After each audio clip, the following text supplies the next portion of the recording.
Me out. Hey, we're back with a new tactic.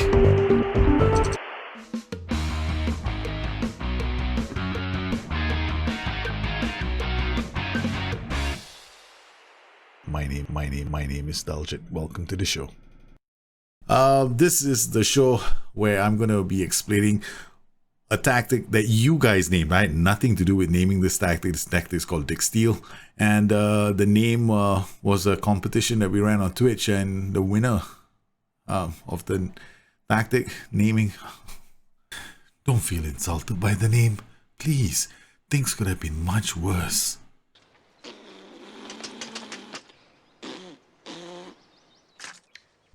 If you enjoyed today's show, don't forget to hit the like and the subscribe button. It really helps the show out when you hit the like button because of the way the algorithm works on Google and when it comes to finding my videos.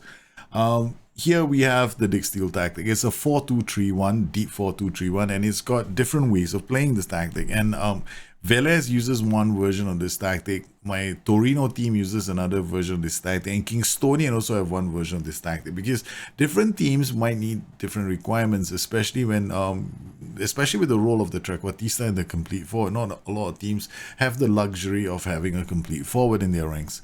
Now, with this setup, I've got three versions. I've got the Easy Dicksteel, the Early Dicksteel, and the Patient Dicksteel. Now stop laughing.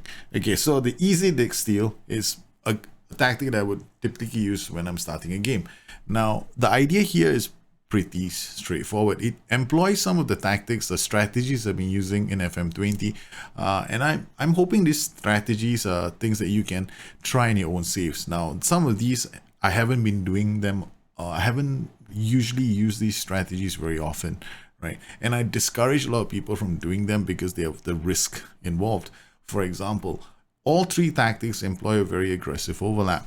On the right flank, if you notice, I've got a fullback on attack with an inverted winger on attack, two attack duties, which most people are going to turn around and go, that's a very bad idea, especially when I've got an overlap instruction as well. But you have to remember what the overlap instruction does in the game. The overlap instruction also reduces the mentality of the player in front. Now, if I don't use the overlap instruction, what will happen is this guy's mentality might be attacking, and this guy's mentality will be on very attacking. Now, if I employ the overlap instruction, his mentality is now reduced to attacking, while the guy at the back is still on attacking. So we get this guy's risk profile checked slightly. This encourages some interesting dynamics in the final third when they're actually attacking the spaces. What you will normally see is both these players driving towards the box, and then this guy doing a late overlap. And then what we have here is a trequartista who drops deep into midfield. In some of my other tactics variations, I've actually employed an AMS who comes deep to get the ball, and I've gone with the pressing forward here. So that's one variation that you could do. But here with this variation, we've got a trequartista who will drop deep because of the roll, and we've got a complete forward. Now all three roles are expected to roam. So this guy roams by nature. So we've got this guy roaming. We have mark tighter. We've got roam and close down more. Roam, close down more, and mark tighter. And then we've got this role here specifically chosen because he roams.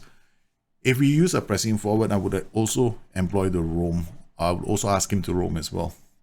Now, what about the other roles in the tactic? We've got a volante who's expected to bomb forward. The halfback is specifically chosen because of the effect he can have on the two fullbacks. He will split the defenders and encourage the fullbacks to be a bit more aggressive in their positioning. So that when he drops back in here, we actually get a dynamic where they will have a three-man defense during the defend to midfield transition when we have the ball. This encourages these two guys to be further forward, and then we actually have like a 3 and a 4 in midfield, and 3 here and 1 more over here. Now, other instructions that you might wonder about is, why don't I use the offside trap? Now, I'm not a big fan of the offside trap, especially when your team isn't very fast, because you can be vulnerable even from free kicks. You can be vulnerable to balls over the top, especially when I'm playing with a standard line of engagement with a higher defensive line. This is relatively compressed because I'm asking these players to start their pressing when the opposition have the ball and are in the midfield third of the pitch. So or close to the midfield third. So they will start pressing near the halfway line. Now, when this happens with an offside trap, there's compression. There will be compression and I'll be vulnerable to balls over the top. So I don't play with the offside trap. If I do elect to play with the offside trap, then I will definitely have a very fast backline. And I'll probably play slightly higher line of engagement as well. And now I've left the pressing urgency to slightly more urgent, which is just halfway. No prevent short goalkeeper distribution, no use tighter marking, no stay on feet, no get stuck in. All this is left unchecked. So this version of the tactic is like if I want to start a game and I'm more keen on holding on to the ball and seeing the ball worked up relatively quickly to the inverted winger and to the trequartista. So this is generally like a slightly easy way for me to start the match. Now, what if we've got possession, we're doing okay, and I'm getting a bit tired. I don't want to start scoring goals. I can swap to the second version of this tactic, which is introduces pass into space and hit early crosses. Now, why have I gone with these two? Because if I'm able to break a team's pressing down, because this got a slightly higher line of engagement where we are pressing slightly more aggressively, I'm hoping to prevent the opposition from building play out from their midfield and even in their own, I won't say the defensive third, more like in their half. So if I want to put pressure on that team, and when that works successfully, I'm breaking them during their transition phase. Because I'm winning the ball in the transition phase, I want to hit the early cross and pass into space, hoping that the ball goes out wide to these players and even to the fullback doing the overlap. Now, what if I'm up against a team that definitely doesn't want to come out and play? There are times when some teams just don't want to play football. Then I go to the Patient Dicksteel. The Patient Dicksteel is all about stretching the field of play. So here we go, more direct, slightly lower tempo, we go wider. Work ball into box is very situational, right? So sometimes I don't like work ball into box as an instruction because it kind of slows down the transitions in the final third. It tells the team to be patient. I will choose this very cautiously. Sometimes I'll just uncheck this and I'll start a game and I'll just see what's going on, because sometimes you don't need this to score goals. Because can you just imagine if you're building play up through the middle and all of a sudden the play just stops here and you can't get through? It just drives me nuts. So I want a bit of if I want the transitions to be relatively fast, I'll probably remove the work ball into box. And yeah, these are the only three ways I'll play the tactic. So I've been using these three versions of this one tactic in a very simple way. I'm going to upload just one version of this tactic, or maybe I'll just upload all three. And you can download this tactics from the folder that's linked to the video description below, and you can get cracking. Now, the one other thing that you want to bear in mind is this: I've got no swaps in this tactic, right? This tactic does not employ any swaps. Now, in my more aggressive versions of this formation, I do swaps. So what I normally do is I ask this player to swap to the other side. So what I come in here and I just tell him to swap with the midfielder on the right. Now, why haven't I included this with your tactic? Because I don't know your player traits. I like to do swaps in this tactic, where this player swaps to this position and we get all kinds of swaps going on. And when I get the player moving to this side of the pitch, I generally want his traits to take over. So if he moves here, I like players that can also go down the flanks, not necessarily just players and inside forward. So sometimes when I have a left-footed player coming here, he doesn't go into the box.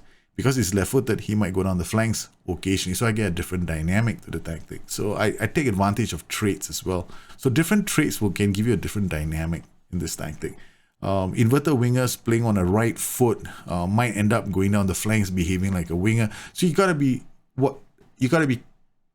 know your traits to make this work really well. So I've avoided putting traits in so that people don't get unduly confused by them, because there's a strong possibility you will, and I've left them out. But if you feel confident and you know what you're doing with traits, then I recommend actually putting traits down. There's a split block operating just with these two players in front.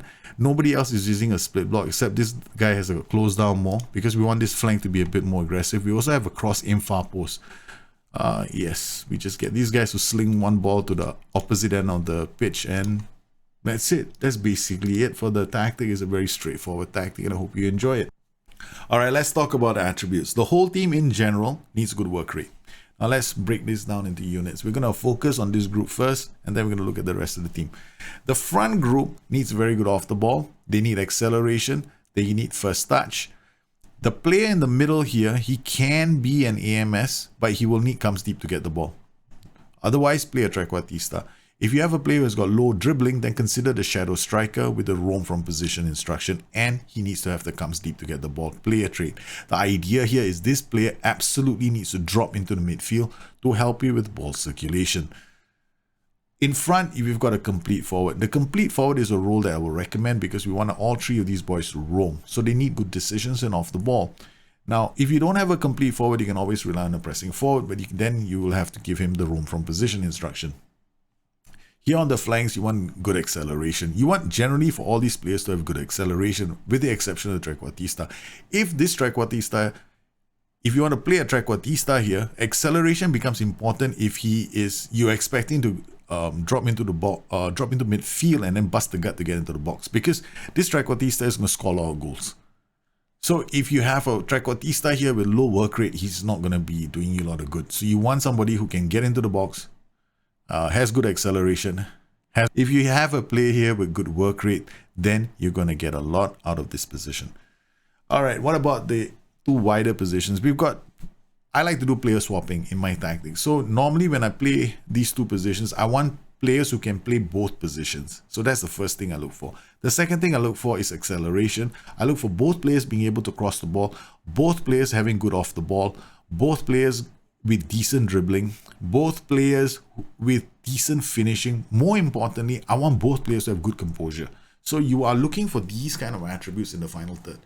Crossing, finishing, composure, passing, decisions.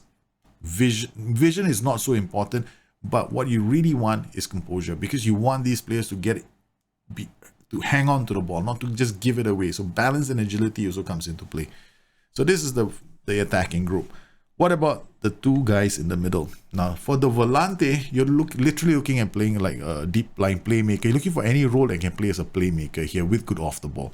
So that's basically it. And when you choose a role, as long as he can play as a volante, meaning he can play as a playmaker in any other position, then you're looking for off the ball. Then you can play in that position. The halfback is basically a player that has to have absolutely good work rate. Right? Good positioning, good concentration, good anticipation, strong mentals to be able to drop and cover for players that have gone into the attacking third, like the fullback on attack behind him. The fullback on attack will need to have good acceleration. He needs to get up the pitch. It's okay if he has traits that gets further forward. That's fine, as long as you have a halfback and a ball-playing defender that can help cover for him. So this fullback on attack needs good acceleration. You definitely want somebody who can cross the ball. Now, if you watch my how to turn a fullback into a playmaker video, then if you can get him to learn killer balls, that'll be ideal. Because what we want this guy to do is to sling the ball to the far post. Right? So if you haven't seen that video, please go check out that video. I've explained how I create my playmaking fullbacks with the killer ball and the tries long range pass. It's very easy to do in this game. And you get a lot out of that role. Right? It's so much fun because the AI simply can't do it itself. And then what about this wingback on this position? Any kind of a wingback can do here, as long as he's got good positioning. You're fine. Positioning of 12, that's okay. You don't need anything extraordinary for this role except good work rate. The guy has to get up the pitch. Absolutely can't lose the ball. If any of these players has low bravery, then you're in trouble. So that's something that you're going to be very careful with. What about strategies in the game? What happens if you get a yellow card? If you get a yellow card here or here, you really need to think about making a substitution. If you get a yellow card in the halfback position, you got to start looking very carefully and making plans. So your bench has to include another halfback and 2 more wingbacks. So these are the 3 positions you want to have cover for on the bench. So you always, on the bench, you always have another halfback or a DM. You'll always have another fullback, so that you can come in and take over these positions whenever you have a yellow card.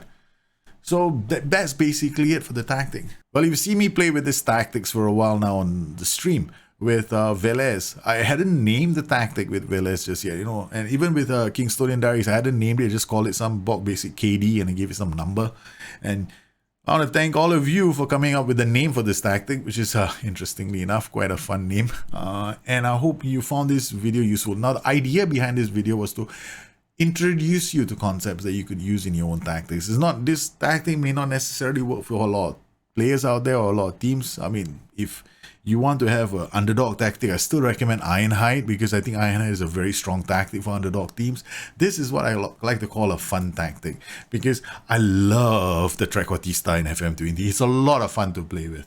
So when you have the Trequartista and you have a lot of roaming guys be around him, it makes for some very interesting dynamics in the final third. So I wanted to share this with you, and maybe you might end up with some ideas of your own that you can incorporate into your own tactics. Well, I hope you enjoyed today's show. If you enjoyed it, please don't forget to hit the like and the subscribe button. It really helps the show out. You guys take care, stay safe, stay healthy. Once again, I want to thank everybody for their support. You guys are a fantastic bunch of people. Take care. I'll see you soon. Bye-bye.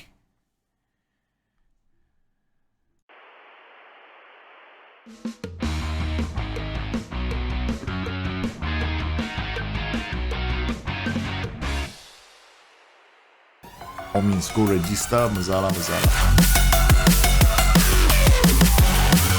But if you go like, if it's a flat 4, I wouldn't recommend it.